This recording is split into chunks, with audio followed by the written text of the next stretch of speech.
The government has released its plans for laws governing hate speech, and it's now vital that families and faith communities understand what's really at stake with these proposals.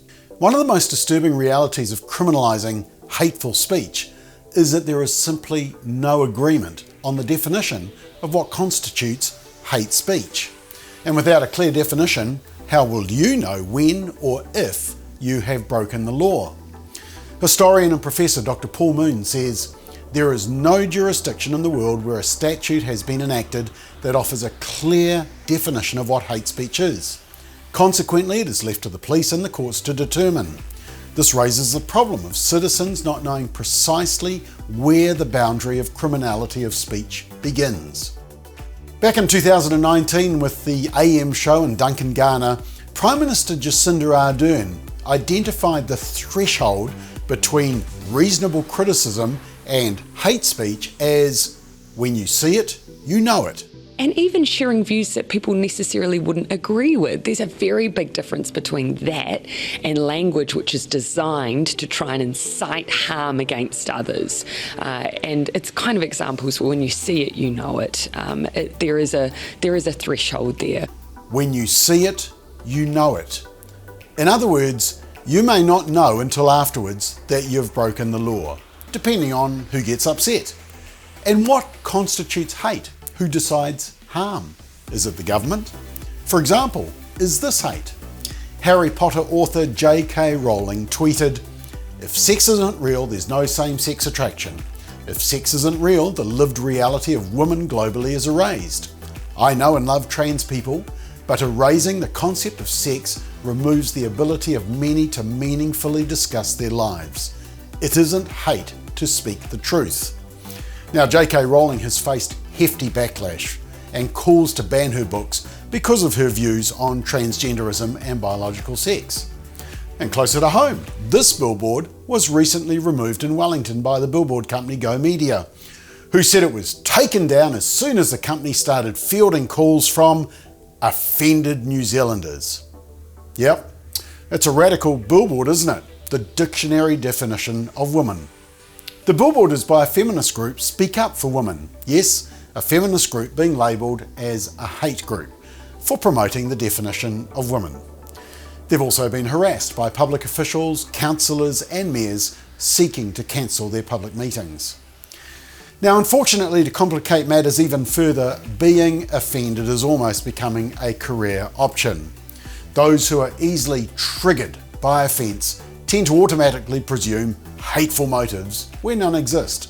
It may just be that people have a different opinion to you. But criticism and ridicule end up being construed as harmful, and thus the desire to treat them as criminal acts. And therefore, traditional beliefs about human sexuality and identity, which have been held by the majority of humankind across diverse cultures for thousands of years, are now construed as hateful by the LGBT community. Views on traditional marriage, that only women give birth, and that gender is revealed at birth and not a matter of personal identity, are now called hate speech. Now, there are many things that we're already not free to speak about. Examples include laws on libel, slander, obscenity, incitement, classified information, copyright violation, trade secrets, perjury, and threatening and abusive speech. For example, the Human Rights Act makes it unlawful to incite hostility or discriminate against a group based on their colour, race, or ethnic or national origins, or to discriminate against people based on their sex, marital status, religious belief, ethical belief, disability, age, political opinion, employment status, family status, or sexual orientation under the Act. So, for example, if you try to incite a mob to go beat up people from a particular country, you can be charged with inciting violence under these laws, even if the mob never commits those acts. There's also other laws which address harmful speech: the Summary Offences Act, the Harmful Digital Communications Act, the Broadcasting Act, the Harassment Act, the Films, Videos and Publications Classification Act, and the Sentencing Act. Despite the country's horror at the terrorist attack in Christchurch and the grotesque ideology behind it, the government just does not have the support of New Zealanders for a radical transformation and expansion of hate speech laws. Mark Maney from the New Zealand Christian Network makes this very important distinction. Two things can be true at once. On the one hand, we condemn in the strongest possible terms the atrocity that happened in Christchurch on 15th of March 2019, and absolutely say no to violence and to all incitement of violence. And on the other hand, we can still vigorously uphold the principles of free speech in our free society, even though we often disagree with other people's opinions and sometimes find them deeply offensive. But the effect of the proposed hate speech laws will be to significantly lower the bar from the current incitement of hostility or violence to a much more worrisome and ill-defined incitement of hatred, and expand the protected groups to all those categories under the Human Rights Act. The current government discussion document proposes a person would break the law by being abusive, threatening, or insulting towards any of those protected groups. Yes, insulting. So you could potentially commit a criminal offence simply by insulting someone who belongs to one of these groups. And remember, these protected groups are determined by the state, which should worry you. The proposed law also seeks to expand the above list of these protected groups to include specifically gender identity. This means any speech deemed offensive to specifically transgender people is treated as a crime. J.K. Rowling is a criminal. If you said only women give birth, are you intentionally inciting hatred and discrimination, or are you simply stating what you believe to be a biological truth? We only need to look overseas to see how hate speech laws work and fail. A recent example is the Reverend Dr. Bernard Randall, who was appointed as chaplain of Trent College in the UK in 2015 to provide pastoral care, share the Christian faith, and lead services in the school's chapel. And in a recent sermon, he defended pupils' right to question the school's introduction of new LGBT policies, and he encouraged respect and debate on identity ideologies. Following the sermon, Dr. Randall was reported by the school to Prevent, the anti-terrorism unit, which normally identifies those at risk of radicalisation.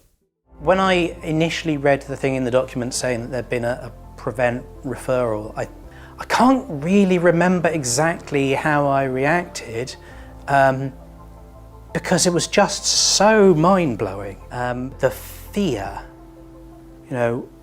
are you going to have the police breaking in your front door at 6 o'clock in the morning and dragging you off and seizing all the computers in the house and turning it upside down, searching for evidence and that sounds extreme. And of course, in reality, I didn't for a moment believe that could happen.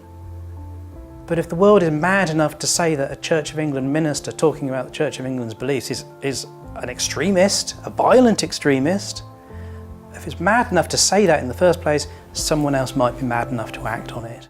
Reverend Randall was eventually made redundant by the school and is awaiting his 12-day employment tribunal hearing scheduled for late next year. Yes, a 12-day hearing. And there are many other overseas examples which you can see on our website.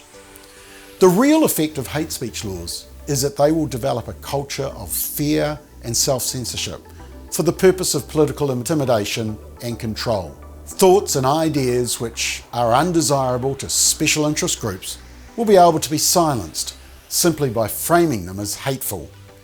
Such groups will claim to believe in free speech, just as long as it's speech they approve of. And this chilling effect will happen throughout all sectors of society.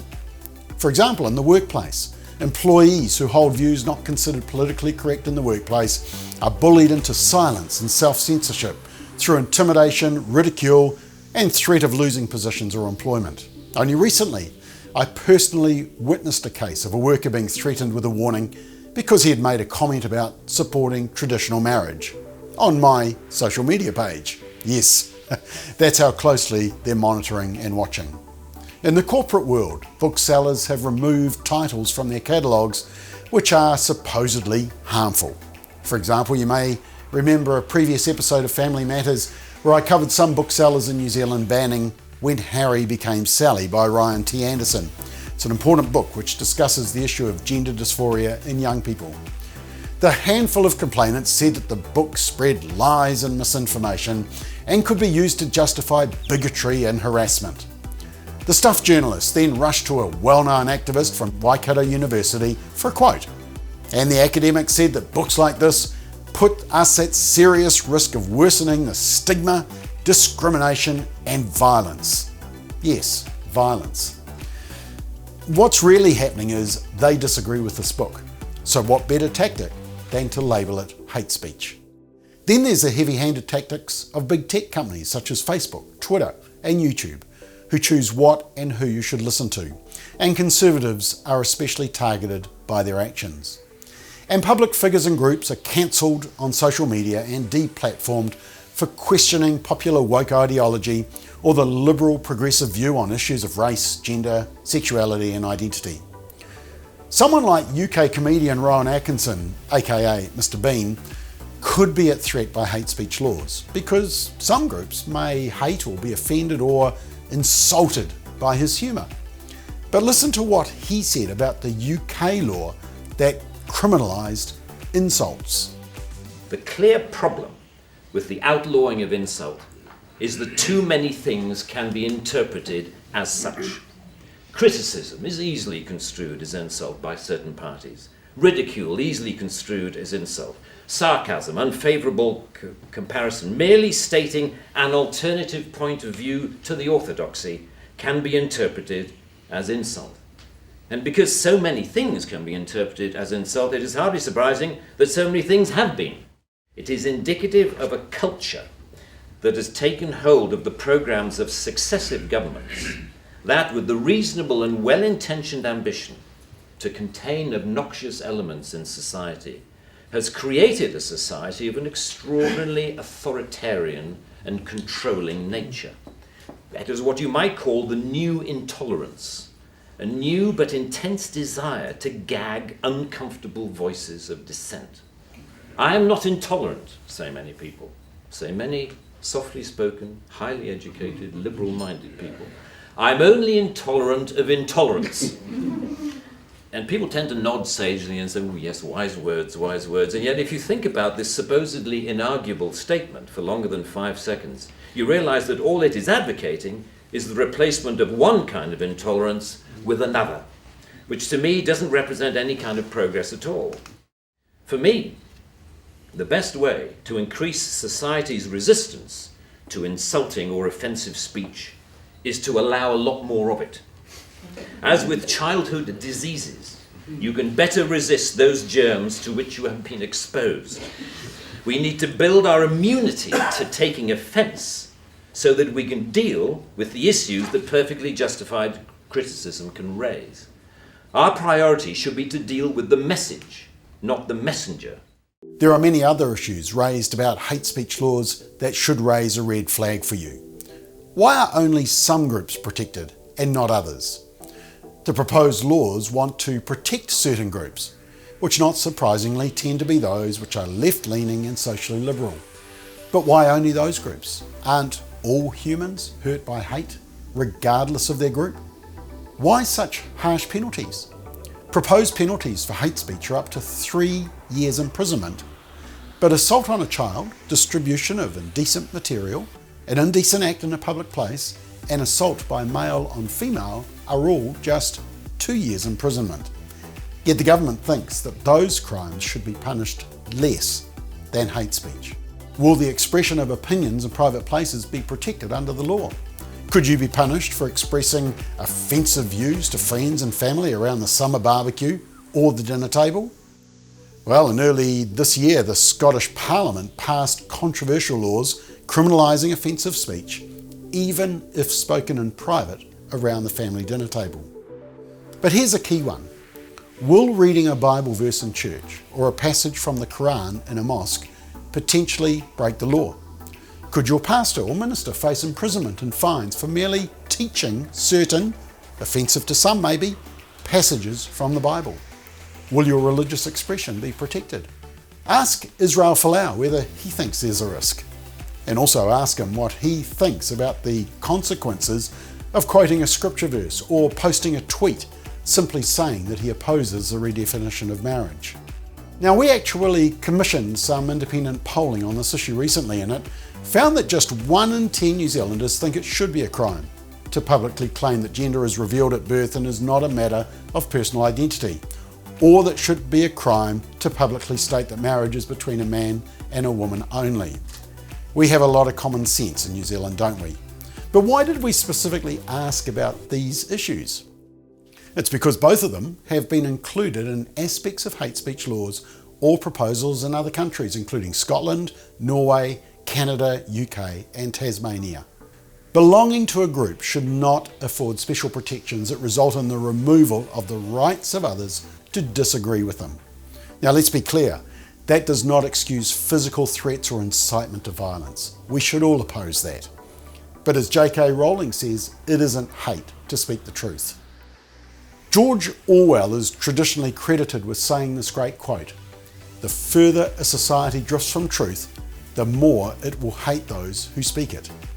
And let me adjust that slightly to my version. The further a society drifts from biblical truth, the more it will hate those who quote it. Political activists and special interest groups will miss the important distinction between hate speech and merely speech they hate, and end up using such laws as tools of political intimidation to punish opponents and shut down debate in the marketplace of ideas. Let me leave you with a quote from well-known columnist and former Wellington newspaper editor Carl Dufresne. "The people who risk being silenced under tougher hate speech laws are not those who advocate violence and mayhem, which is a crime already, but those whose opinions and ideas are merely unfashionable or unpopular with the arbiters of ideological correctness." In other words, this proposed law change is not so much about preventing another atrocity as it is about controlling public debate and confining it within parameters that government ideologues regard as acceptable. Speak up on this issue before maybe you lose the ability to speak at all. Go to hatespeech.nz to learn more. Download our fact sheet, which explains all of this and much more in detail. Go to hatespeech.nz.